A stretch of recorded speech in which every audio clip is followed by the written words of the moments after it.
Hi. முன்னாடி வீடியோவோட continue தான் இந்த வீடியோவும்.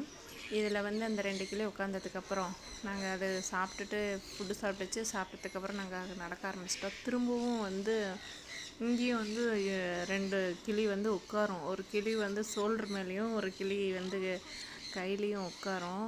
நாங்கள் ஆனால் வராதுன்னு நினச்சோம். சும்மா நீட்டி பார்க்கலான்னு பார்த்தா அப்புறம் எப்படியோ வந்துருச்சு. 2 கிளி வந்தது. பார்த்திங்கனாவே தெரியும். பாருங்கள், இந்த மாதிரி ஏற்காட்டில் இருக்குது இந்த இடம். நீங்களும் போய் பாருங்கள், சூப்பராக இருக்குது. தேங்க்யூ.